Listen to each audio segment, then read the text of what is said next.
What's the good word, Jets fans? It's your boy DKB here, and I really just wanted to kind of a last minute stream, right? But I really just wanted to piece some things together and do a high level, I guess potentially in depth, right? But conversation around the off season for Aaron Glenn as a whole, but definitely rookie mini camp, mandatory mini camp. I think as the title mentioned, Aaron Glenn did one of the best jobs, just from a global view, and even when you want to get into like the nooks and crannies of how they went about structuring things and the approach they took and all that kind of stuff. I think he did a phenomenal job, right? You talk about the lack of anything not related to football coming up for the Jets, which is a huge departure from what we're accustomed to, right? Normally it's something happening. It is contract issues that are, getting, muddy. It's players that are disgruntled. It's relationships between the player and the coaching staff that are being aired out openly. Players punching each other, like all kind of nonsense, right? So I think just from the standpoint alone that he's been the only coach of this team to not put us in a situation where the press conferences aren't turning into a circus and taken away from the football operation. Kudos to him. Huge, huge plus. Ty, what's good, my guy? Appreciate you dropping in. So from that standpoint, again, I think he deserves a big round of applause. That in and of itself does a world of justice just from thinking about how much time is taken away from these players, right? Not only when they have to do their own press conferences or kind of like mini camp entry or introductory or exit meetings and different sorts of the like. Just taken away from the football, getting into the playbook, being able to go out there and just work on technically refining your skill set and different things of that nature. So from that standpoint, big ups. And then you look at the operation itself, right? There's been some minor news that's come out about what it's looked like with him putting together his offseason schedule, in addition to different things he's implementing, right? So I have a video that's coming out talking about that'll be talking about the videos on the quarterback helmets, for example, and how beneficial that should be. So hopefully we see what those results look like throughout the season. But you also look at, and I think Zach Rosenblatt kind of highlighted this point, and it might have also been Robbie Sabo as well from Jets X Factor, but they talked about every drill, every practice has a focal point of the fundamentals before they dive into techniques, before they dive into anything with the playbook, anything like that. And I think that's huge. And you heard Aaron Glenn kind of talk about it during his final press conference meeting as well, when he mentioned blocking, when he mentioned tackling, right? Two critical things that we haven't generally done a great job at before, and it's going to be a key piece of what we want to do on offense and defense here. So you look at some of the players we acquired as well, right, where that's going to be key for obviously the new investment in Armand Mimbu at right tackle. Regardless of if he can, pancake guys left and right there, you want him to be able to go out there and sustain and hold blocks when necessary and give Justin Fields that time to throw. You look at someone like Arian Smith, and really you can look at a lot of that receiver room. Alan Lazard, for example, Malachi Corley, Xavier Gibson, hand issues. Go out there and catch the ball. So they're getting these guys out there on the jugs machine. They're working through technique and fundamentals. And I think that's going to be, it's going to pay dividends for us, right? You can definitely look at Arian Smith, for example, as maybe at least arguably the biggest winner of the offseason, not named Garrett Wilson on the offensive side of the ball. Because every time we turn around, he's getting highlighted for his ability to go out there and catch. He's getting highlighted for his ability to go out there and get open at the drop of a dime. And I'm sure a lot of that is coming from his ability to use that speed. But kind of like I covered in my breakdown video, I do think he also is a little bit more of a savvy route runner than I think people give him credit for. Not that he's, this superb, technically refined guy, but he can go out there and get the job done. So you combine a quiet offseason, you combine being able to implement in phases the new playbook and install this scheme on both sides of the ball that he wants, and you're hearing that some guys are struggling with it, right? And you look at the scenarios in some of these players, right? You look at Malachi Corley, for example, as one of the guys that were called out. And you don't really get it so much on defense, but for some and whoever it is that is, maybe taking a little bit more time to acclimate, I'm perfectly fine with that this offseason, right? Again, we've had nothing that's taken away from it. And if anything, this is the time to make mistakes, right? We want them to get all of that out of their system, come to training camp, have a better grasp of what's happening with this playbook. And then now you aren't worried about, well, I'm out of position here, or I don't understand quite what they're looking or asking for me to do. Is more so, okay, I need to be able to make sure I can get to my landmarks. I need to make sure that I can be in the proper position. And ultimately, I just need to go out there and prove that I can execute, which is a big boost, right? A huge, huge boost for this team. And I'm sure the additions of like Josh Reynolds, for example, who's worked on the offensive side before, is a big boost in terms of helping that wide receiver room out at the very least. But, even other call outs that came from the practices, I think Steve Hayden, the new offensive line coach, touched on this, and he actually gave us a little bit more details about his background as well, that while it wasn't his official title, he did work with the offensive line pretty consistently throughout his tenure with like the Cardinals, for example, prior to joining the Lions. And even with the Lions, he talked about how he pulled the tackles pretty consistently to do work with them, since he sees the tight ends as an extension of that offensive line play. So with Steve Hayden, where was I going with this? Changes that they were making on that side. Some of these guys are being grouped together, right? So the wide receivers and tight ends are working out with each other, right? The running backs, they might be in the wide receiver room as well. They're utilizing some of the camera footage that the quarterbacks are wearing to allow each position unit to see what's going on, wherever the errors were supposed to be, what's the thinking, what's the thought process. And I think this gives you a bit of a boost, right? Because now you're talking about multiple players needing to understand what's going on at each different position. Is no longer just, well, I'm the running back, let me just make sure if this is a passing down, I know who I'm picking up and what the offensive line coverage is looking like and all that kind of stuff. Who's the Mike linebacker or who's looking like they're blitzing.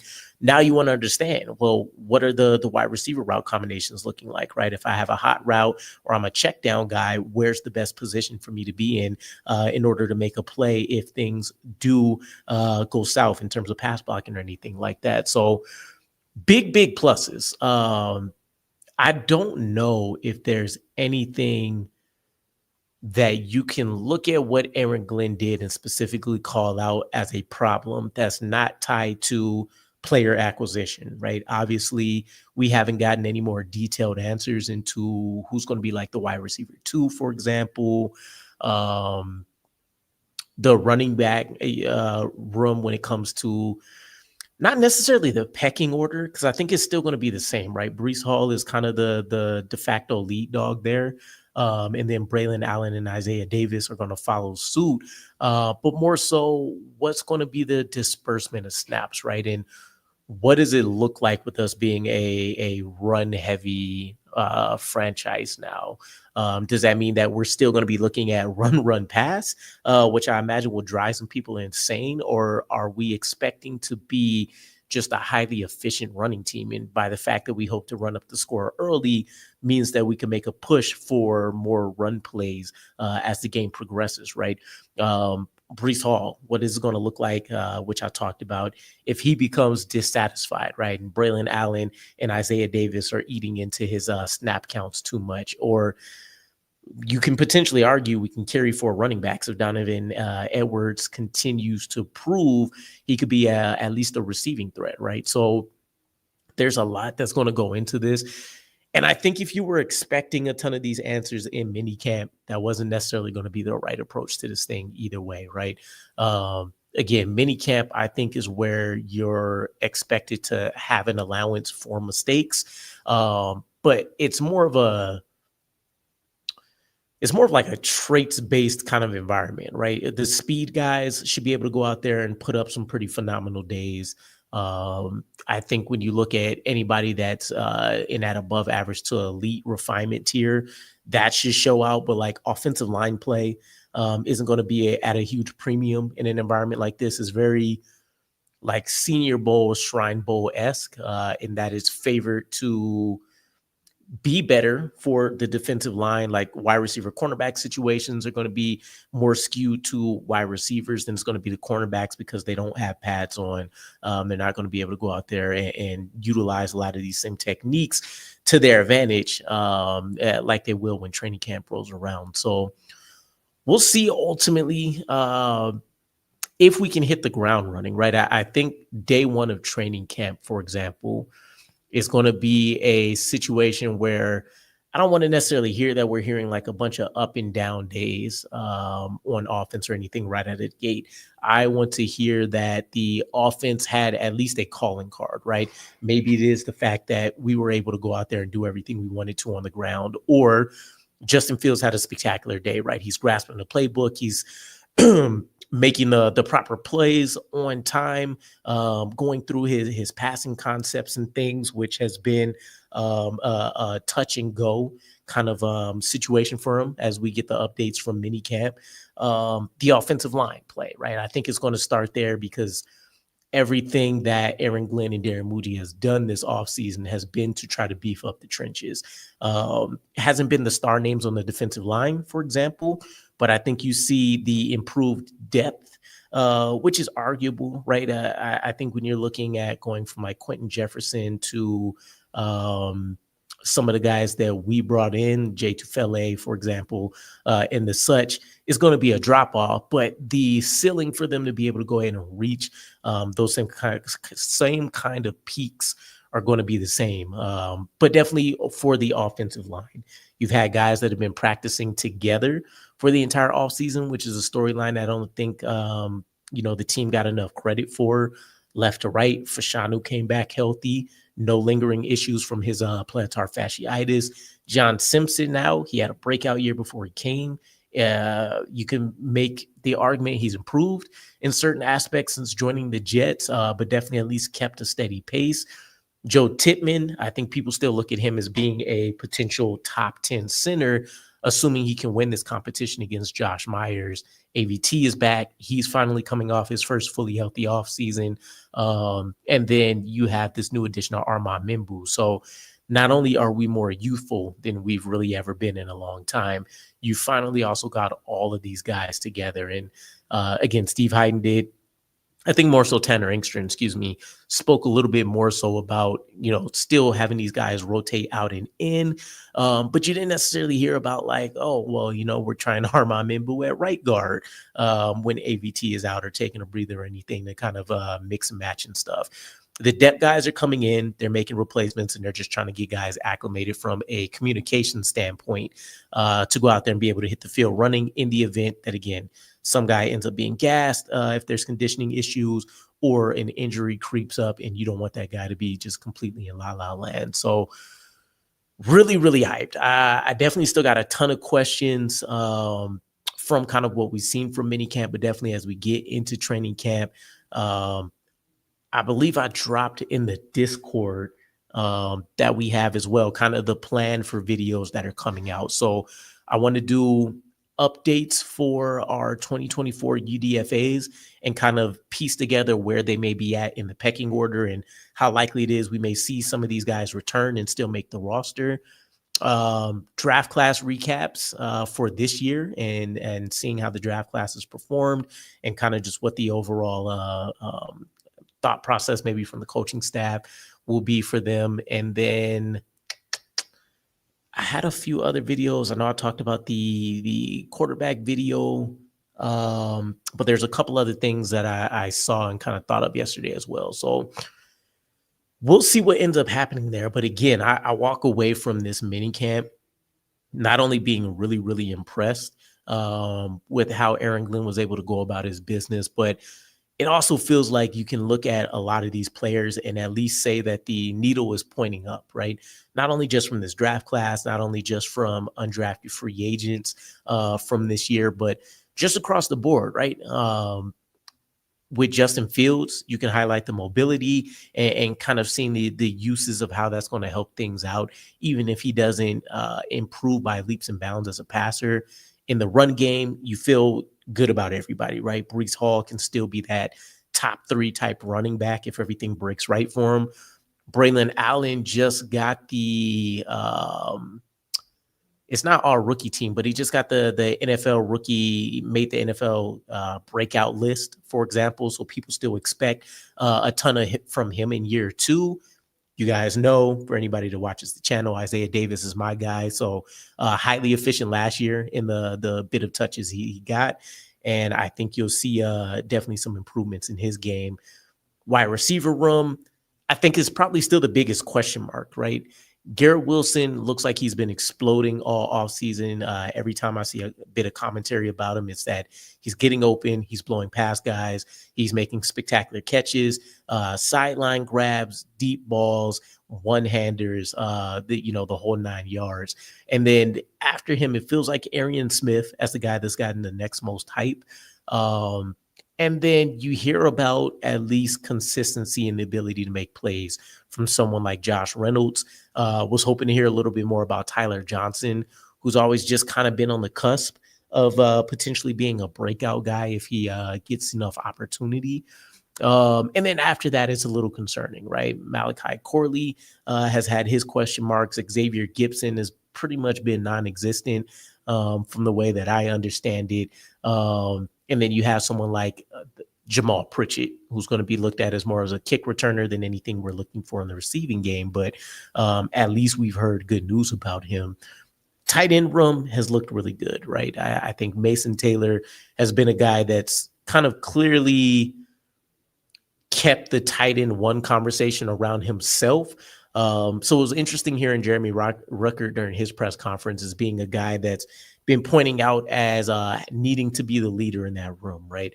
I think a lot of us thought maybe we keep Tyler Conklin around for a little bit longer, or at least return him. So now you are looking at a void in that room when it comes to the leadership. But I do think it's kind of a good problem to have if you were going to leave it up to chance. Bringing in someone like Mason Taylor, who's going to be a pro's pro based on being Jason Taylor's kid, and obviously, Zach Thomas being the uncle as well, you're essentially getting kind of a veteran rookie that's walking in. So even if Jeremy Rucker can't take that huge leadership step up, it does seem like the coaching staff at least feels like they can pull some of that Ohio State ability out of him, where he was looked at as a guy that just didn't get the opportunities to go out and make more plays on the ball because of the role, as opposed to a guy that just hasn't been able to get it done as he's shown in the NFL with the Jets so far. And then after that, I don't know, right? Does Zach Kuntz somehow find a way to finally make this roster? I've been trying to keep my ears to the ground a ton for Zach Kuntz, by the way, because he's going to be the guy everybody's most intrigued with, right? You finally have a coaching staff that has a history of doing really, really good with tight ends. And I loved me some Ron Middleton. And I think he's shown that certain guys have had the ability to go out there and put up great numbers based on the quarterback play. But in terms of just getting guys developed and actually being able to get them consistently perform, Steve Hayden and Jeff Blasco, new tight end coach, they've shown the history to be able to do this, not only with just rookies, but of course, just the average player in the NFL playing the tight end position. So really, really hyped about that. If Zach Kuntz can win a tight end 3 position, I think that's a huge win, right?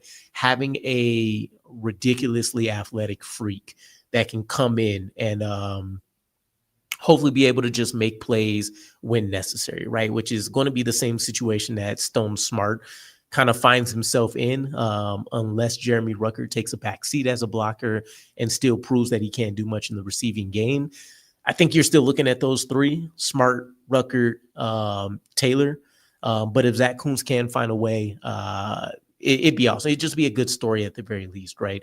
A guy that's slowly been able to figure out a way to develop and finally see a roster. So I think there's less question marks going into training camp, just in terms of how do we make this scheme work, right? Or how how do we find a way to get another weapon for Justin Fields? Because in some variation, Garrett Wilson is going to be option one. I would probably say Breece Hall is still going to be option two, just in terms of the quick passing game and being able to eat up some quick reps out of the backfield. Then Mason Taylor. And then I think you're looking at Josh Reynolds, then probably someone like Braylon Allen or whoever wins the starting slot position, right? Which might be Pritchett, might be Gibson. Maybe there's going to be a surprise there, right? Tyler Johnson, someone like that. So we'll see how that ends up working itself out. But you're really just looking for the official names that are going to be in some of these spots at this point. And maybe if there's a surprise trade or two, which I don't know if that happens, right? I just feel like year one, Aaron Glenn's doing everything possible to not necessarily have to worry about splash additions. So unless a guy just really makes sense from a contractual standpoint and really makes sense from like a skill set that we're clearly missing and we haven't been able to get it done within, the first week, 2-3 weeks of training camp, then it probably won't happen. Because I've seen like Terry McLaurin as a trade name that's been out there. I did see some stuff about like the New York Giants and potentially shipping out AVT and some crazy scenarios like that. So I think they're pretty secure with who they've been able to pick up and whoever they've retained from the previous regime so far. And they're willing to just kind of ride that into the sunset. I think Zach Rosenblatt called this out again very early in the offseason, but multiple people have highlighted it. Aaron Glenn is extremely comfortable putting his whole coaching staff in a position where the onus is going to be on developing talent. And that's going to happen via getting these snaps on the field, right? So luckily the attendance has been high. The health has been pretty good. I know Jermaine Johnson will be on watch for him, with Aaron Glenn mentioning he might start out on the PUP list. But overall, I don't know how you walk away with really many complaints. Everything that I've seen for like videos I dropped and just, chatting with people in the community and such has been, well, I still don't like Justin Fields, regardless of performance. It's been, people that are fighting over whether they want to keep or trade someone like Braylon Allen, and is fighting over how can someone like Justin Fields succeed? And, we don't have an appropriate wide receiver 2 or 3 in the building for him. So player acquisition aside, I think you have the basics of at least being able to go out there and get a functioning offense. Danger was good, my guy.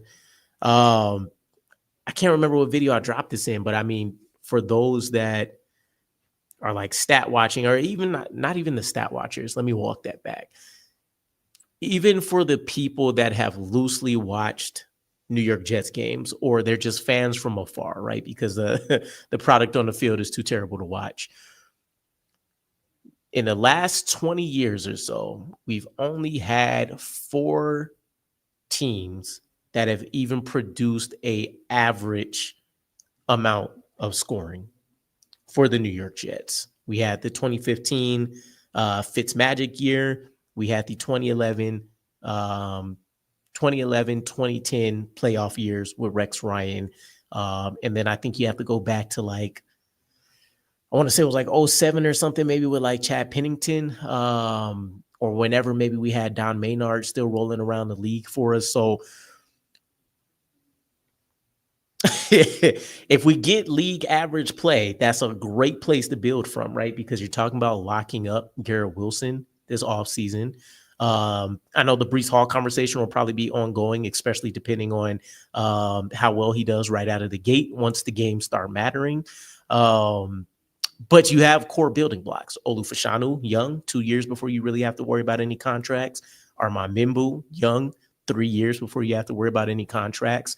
AVT is a guy that you like to keep around, but there is the potential that you could flip him for more valuable assets than what you may get by having to invest a contract in him with significant guarantees. Now, he doesn't strike me as a guy that'll be like a holdout problem or anything like that, but maybe he's willing to bet on himself, right? And he does end up signing an extension, but it's based on availability for guarantees and bonuses and stuff like that, as opposed to just giving him straight out, $32 million guarantee contract or something of that sort. Titman still have a year or two to 2 years before you really. Was he the same class as Fashanu? I feel like I'm tripping. Either way, you still have about a year or two before you have to worry about him as well, right? So you have a lot of pieces in place to where you can just look at this thing and say, we really only have to worry about the supplementary pieces. Whether you move on from Breece, you can make the argument Braylon Allen has the potential to be an RB1, which is nice because everybody can't say that about their RB2 situation. Garrett Wilson, again, is going to be locked in for the long term here, barring anything crazy popping off. And then you have Mason Taylor, who's going to be your long-term tight end one, pending if you decide, being, Tanner Engstrand, that you want a more athletic profile out of your tight end. Otherwise, I expect you'll get the consistency and above average league play from someone like Mason Taylor for the duration of his career. So tight end one, wide receiver one, running back one, locked in. And I love Isaiah Davis enough to throw him in the RB2 conversation. You're talking about all of the most vital difference-making positions being tied up. So I don't know how mad you can be outside of quarterback, of course, but you're talking about what should be a much improved quarterback class coming up next year that you can finally dip your toes and invest in for the long term. And hopefully, right, I think best case scenario is you get a Jared Goff situation where Justin Fields breaks out, has his best season of his career by pretty much all measurements. And then you still go and get you a quarterback next year, but now you have a high-level quarterback conversation and competition, right, where you have your first-round guy. You have someone that's finally broken out and proven it, which wouldn't be ideal for Justin Fields, right? I think that's what he was trying to escape from the Steelers last year, for example, was being in a position where he's not looked at as at least being in the driver's seat, and it's his job to lose. But either way, you feel good about QB1 next year, assuming you get the quarterback you want or Justin Fields becomes the guy. And if he doesn't, you get you essentially a relatively cheap high-level QB2 that'll be your bridge QB guy for the next year. And essentially, you're probably going to go out and look to get somebody with similar enough traits, right? An above-average athletic profile, someone that can make the throws to all levels of the field, and you can go out there and really attack. And that's the mentality that I got from Tanner Engstrand. I talked about the Scott Turner comments about chasing explosive plays. So it's going to be a different thought process, right? I think we're so used to looking at our offense through the lens of we have to play clean football. We have to be mistake-free, which of course every team wants to be, but we have to do that just to have a chance to be in games, as opposed to now we want to make sure that we can take advantage of these explosive plays. Danger, 1998 to 2011 was so different than 2011 to 2024. Feel bad for people too young to know. Yeah, if you weren't a Jets fan around that first couple of years of the Rex Ryan era, you've seen nothing but terrible football from that point on. And I vividly remember even looking at the playoff runs for Rex Ryan, where it was still games that you were looking at like, what are we doing here, right? You got Santonio Holmes that looked like he was missing for, a quarter and a half of every game, or you were having someone like Dustin Keller that was starting to get a little bit of the cases of the drops.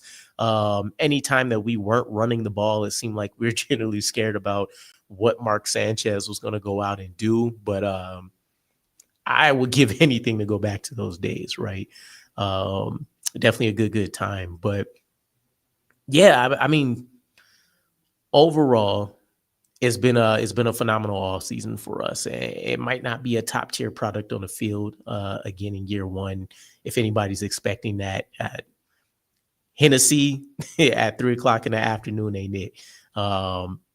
But we checked off all the boxes that we needed to check. And that in and of itself is definitely a win. So if you pay attention to a lot of your favorite content creators too, you don't hear this theme like we've seen in the past, because it's almost been something we've had to talk about winning the offseason. It has literally been about player development and kind of tracking how the coaching staff is doing certain activities with players. For example, Tanner Engstrand, one of the things that I really appreciated was when you look at the news coming out from the practices that were open to the media during like rookie minicamp, all the way leading up to this mandatory minicamp, G5, Garrett Wilson, he's been obviously the star out on the field. But one of the things that have gone unspoken is Tanner Engstrand has been operating a scheme that's been allowing Garrett Wilson against Sauce Gardner or whoever else ends up switching out if Gardner isn't following during practices. It's been allowing him to get open consistently, where I assume you're still testing out things like double teaming and how you're rolling coverages and stuff like that to try to stop him. It's been allowing other guys like Arian Smith to be able to go and get some shine. It's been allowing Mason Taylor to look like he can hit the ground running as another receiving option for the Jets. So the scheme seems to be working. And not only is it just working at a high level, but for a passing attack that hasn't been looked at to be one that should be a top tier and potentially even average this year, it's great to at least see that you can scheme up being able to make some of these plays happen, right? And we haven't really heard about that since LaFleur. Hackett was a guy that had a background with the Broncos, in my opinion, to be able to go and scheme guys up. You were seeing some of the league best. The Broncos, at the point that Hackett was overseeing them, was at or near the top of the league in wide receivers creating yards of separation, right? And it's not like they had top 5, wide receivers. You're talking about Cortland Sutton rolling out there along with I'm forgetting the other kid's name, but it goes to tell you, right? You're not talking about just having a top tier duo of wide receivers and tight ends and such. So he had the ability, we just never seen it. So trash. But yeah, man, I'm excited. I'm excited when I go back and kind of look at this thing in totality, because I'm just kind of spitballing stuff that I recall as I've been seeing things come in over the offseason. I can't really wait to dive into a lot of these videos that I have upcoming.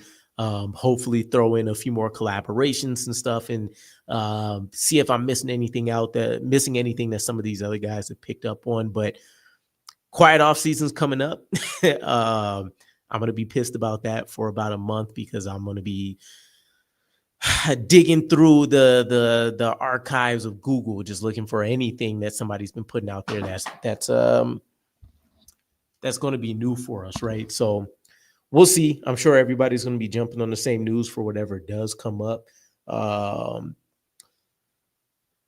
But it should give a lot of time for a lot of us creators too to just kind of go through some of our own questions, right? What's still lingering out there for this team, whether it is player acquisition. And I know we picked up an interior offensive lineman yesterday, and I believe someone else on the edge that's coming from the Bills. I think Christian Haynes was the other name that I heard for the offensive line, if I remember correctly. And if it is, I believe this is the guy that was I think Haynes was one of the guards from like a year or two ago that potentially either dropped, or either way, he was like a UDFA that, was a little bit more of a surprising name, something of that sort. But either way, the point being, it should give a little bit more time for questions and kind of thinking about, what are the expectations, right? Did anything happen over the course of the offseason, specifically to minicamp, that should change the expectations for training camp? And I'm curious to see if we add on to this joint practice list. I know Aaron Glenn confirmed the Giants, and I didn't read too much into it, but I know there's some kind of twist. Like, we obviously practice at 2 different facilities, so I think we're supposed to do one practice at ours. and then one practice wherever the Giants are going to be located. But I want to see us face like the Ravens, for example. And I know a couple of you've highlighted that during one of the videos. And I think the Bengals is the other preseason game, right? Let me look this up. We have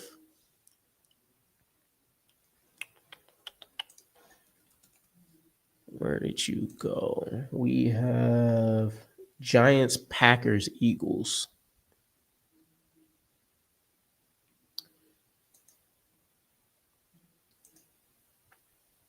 The Eagles would have been an interesting one if we could find out a way to work with them, just because they're always you could argue the coaching, whatever you want, but they've been winning Super Bowls. But at the very least, the talent that they have stacked from top to bottom,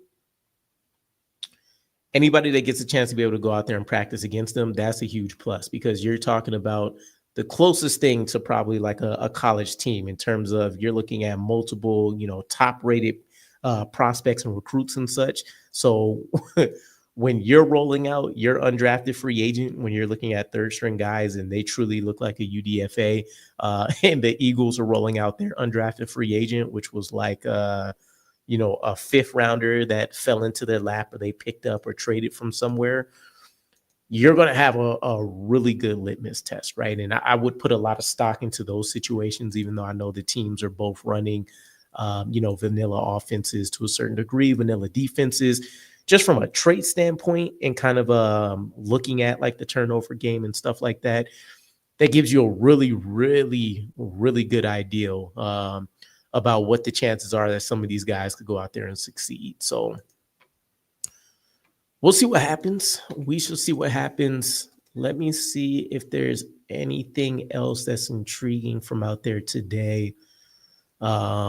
Otherwise, if you guys don't have questions, I will probably wrap this thing up here in the next minutes or so.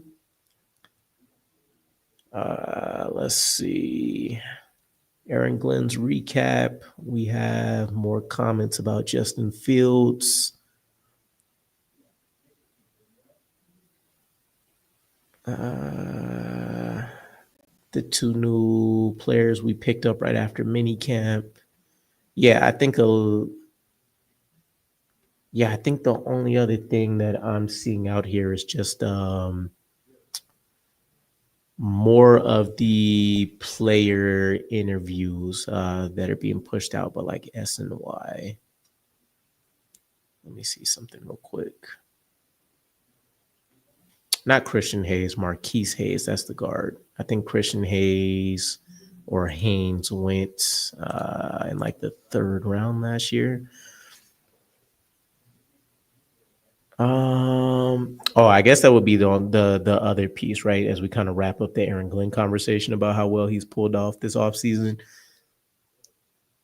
It would have been super easy for someone like Sauce Gardner and Garrett Wilson and even Breece Hall or AVT to go out there and make a fuss or not to show up, not only to the voluntary pieces, but definitely to the mini camp, right? So I know the kind of like highlights that I've seen from a lot of people recapping mini camp was that Aaron Glenn talked about having like a 91% attendance rate over the span of all the practices so far.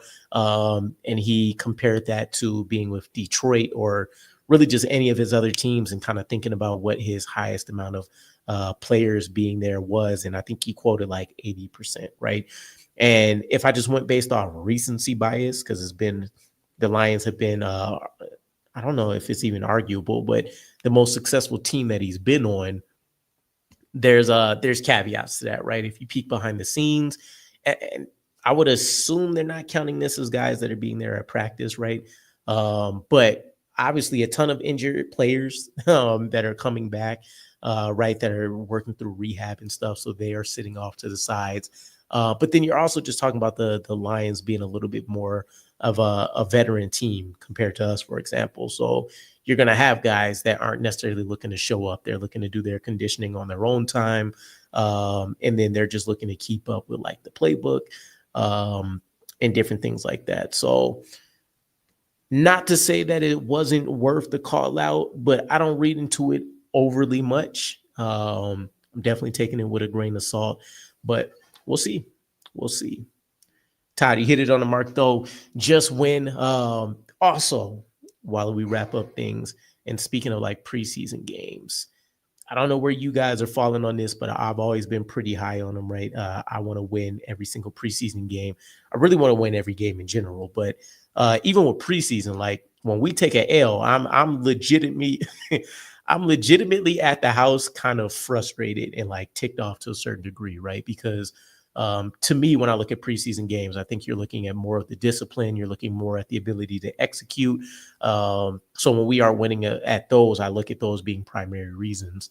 And you like to see that even if the second string, the third string, the UDFA guys don't have the talent or the athletic profiles of the guys ahead of them, you still love to see that they're capable of making the plays that just an NFL player should be able to make. So I'm definitely looking forward to seeing what happens there. But I think that'll be a wrap. I know I hadn't jumped back on stream in a minute, so maybe we'll have more of this coming up as the offseason dies down.